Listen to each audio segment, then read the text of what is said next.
Assalamualaikum warahmatullahi wabarakatuh. Salam sejahtera untuk kita semua. Para pemirsa, perkenalkan nama saya Bapak Kholis. Saya akan menjelaskan percobaan kode percobaannya adalah M11B, yaitu vibrasi torsional. Alat-alat peraga yang digunakan dalam percobaan ini seperti sudah tersiapkan di meja praktikum ini, yaitu adalah berbagai macam benda yang akan kita gunakan. Ini adalah bola pejal, kemudian yang kedua ini adalah silinder pejal, kemudian ini adalah silinder berongga, kemudian ada piringan pejal, kemudian batang silinder ini yang terpasang pada statik. Nah, kemudian alat yang digunakan selain benda-benda tadi itu adalah pegas keong yang terpasang pada statik ini. Kemudian ini ada sensor waktu. Sensor waktu ini sudah terhubung dengan timer. Nah, kemudian percobaan pertama yang dilakukan adalah kita akan mengukur besaran-besaran dari masing-masing benda tadi, yaitu ada batang silinder, kemudian ada piringan, kemudian ada bola pejal, ada silinder pejal, kemudian ada silinder berongga. Nah, kemudian masing-masing benda ini itu secara teori nilai dari momen inersia masing-masing benda ini seperti tercantum pada caption berikut ini, yaitu untuk batang silinder rumusnya setengah ml kuadrat, kemudian untuk piringan silinder setengah mr kuadrat, kemudian untuk bola pejal 2/5 mr kuadrat, untuk silinder pejal itu setengah mr kuadrat, dan untuk silinder berongga adalah setengah m R1 kuadrat plus R2 kuadrat. Dari hasil pengukuran masing-masing benda ini telah tercantum pada data dalam tabel ini, yaitu massa masing-masing benda, kemudian jari-jari dan jari-jari dalam luar untuk yang silinder berongga, serta panjang dari batang. Nah, dari rumus ini nanti kita bisa menghitung berapa nilai dari momen inersia dari masing-masing benda tadi itu dipakai sebagai acuan. Nah, kemudian nilai momen inersia dari masing-masing benda tadi itu akan kita ukur, kita hitung melalui osilasi yang terjadi dengan menggunakan pegas keong berikut ini. Jadi pertama adalah batang silinder sepanjang 60 cm ini. Pertama kita ukur untuk menghitung nilai momen untuk memutar dari batang ini, yaitu dengan menggunakan neraca pegas yang sudah ada skalanya. Caranya seperti ini para pemirsa. Jadi ini kita putar sampai sudut 90 derajat. Kemudian skalanya ini kita baca berapa nilai dari gaya yang diperlukan. Kemudian kita putar sampai 180 derajat, ya, sampai di sini. Kemudian kita ukur berapa gayanya. Nah, dari gaya yang sudah terukur tadi akan bisa dihitung berapa nilai momen yang bekerja pada benda ini, yaitu panjangnya adalah lengan ini sama dengan 30 cm. Kemudian gayanya yang terbaca pada neraca pegas, berarti nilai torsi yang bekerja pada benda ini itu bisa dihitung. Nah, kemudian sudut putarnya untuk yang pertama kita putar 90 derajat, nanti diubah satuannya menjadi radian. Nah, dari persamaan yang tercantum pada caption kanan atas ini, torsi adalah gaya kali lengan. Gayanya bisa diamati dari neraca pegas. Kemudian R jarak atau lengannya itu sama dengan setengah dari batang 30 cm. Ini sudah diketahui. Nah, sehingga dari sini torsi bisa dihitung. Kemudian dari persamaan torsi sama dengan K kali theta. tetanya adalah sudut putar tadi. Ketika kita tarik dengan sudut 90 derajat kemudian 180 derajat, itu nilai tetanya bisa diketahui. Nah, dari persamaan ini bisa dihitung nilai dari konstanta pegas keong yang digunakan. Nah, kemudian dengan menggunakan persamaan osilasi T sama dengan 2pi akar I per K, K-nya itu diperoleh dari nilai persamaan torsi tadi. Torsi sama dengan K kali theta, maka K-nya itu bisa diperoleh masuk ke sini. Kemudian periodenya itu nanti diamati dari timer yang kita gunakan pada saat terjadi osilasi. Kemudian I-nya itu akan dihitung dari persamaan periode osilasi yang terjadi.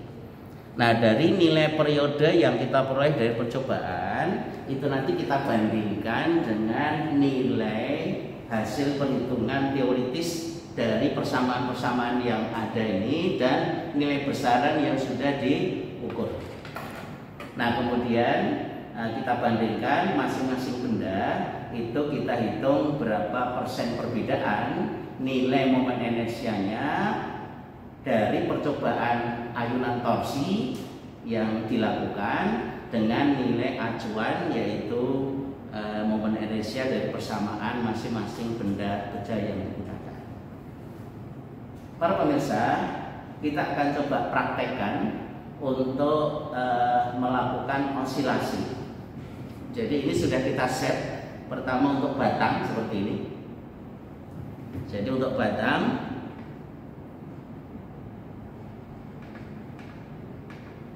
kita akan coba tes dulu. Kita akan simpangkan, kemudian kita lepaskan, akan terjadi osilasi. Nah, waktu yang terukur itu adalah waktu pada saat batang ini kita simpangkan, kemudian dia mengalami osilasi. Ketika lewat sensor yang pertama, maka otomatis akan on timernya. Kemudian setelah sampai sini lewat yang kedua, otomatis waktu timer akan mati. Nah, sehingga yang terukur ini adalah waktu pada saat dia lewat pertama, kemudian lewat yang kedua. Padahal periode itu adalah waktu yang diperlukan. Kalau ini saya simpangkan 90 derajat, para pemirsa, saya lepaskan, kemudian balik sampai di sini lagi, itu satu periode. Nah, sementara timer ini mengukur dari saat lewat antara kedua sensor ini, kemudian lewat yang kedua itu akan mati. Nah, sehingga yang terukur oleh timer bukan periode, para pemirsa, tetapi hanya setengah periode. Nah, kemudian dengan mencatat setengah periodenya, periode dari masing-masing benda itu 2 kali dari waktu yang terukur oleh timer. Nah, kemudian dari sini bisa dihitung berapa nilai momen inersia untuk batang. Kemudian untuk benda yang lain, caranya para pemirsa, ini kita lepas dulu. Nah, misalnya kita ganti untuk yang piringan, ya, ini piringan. Nah, kemudian pada masing-masing benda ini, karena sensor timernya itu sinar inframerah di antara celah ini, oleh karena itu diberikan bantuan kawat kecil yang masanya bisa diabaikan untuk digunakan sebagai sensor pencatat waktu timernya. Nah, caranya begini, para pemirsa, ini kita kuncikan pada neraca pegas keong. Kemudian ini kita atur di sini.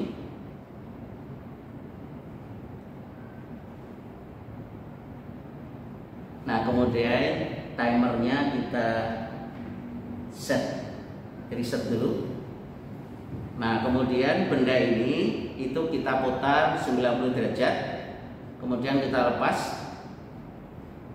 Nah, pada saat dia menyapu pertama, ini akan on. Mohon maaf para pemirsa, ini belum siap pengukuran timernya. Kita akan coba ulang.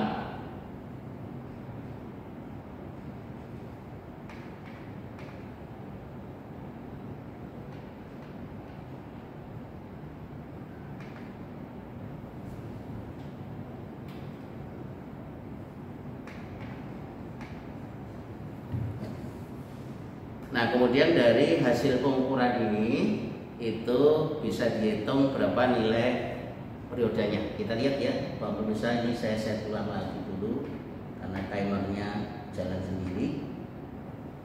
Oke, kita akan coba ya.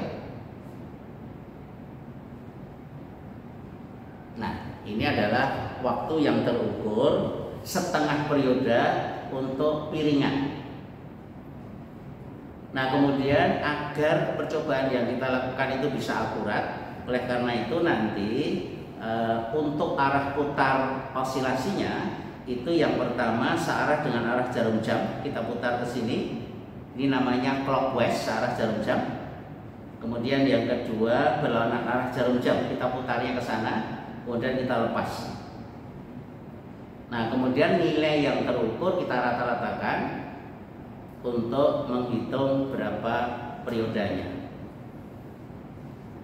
Nah, percobaan selanjutnya dari benda yang kedua kita akan ganti dengan benda yang ketiga dengan mengatur statik ketinggian 1 dan 2 ini untuk diatur agar kawat tipis yang masanya diabaikan ini itu bisa dilewatkan celah di antara sensor tadi.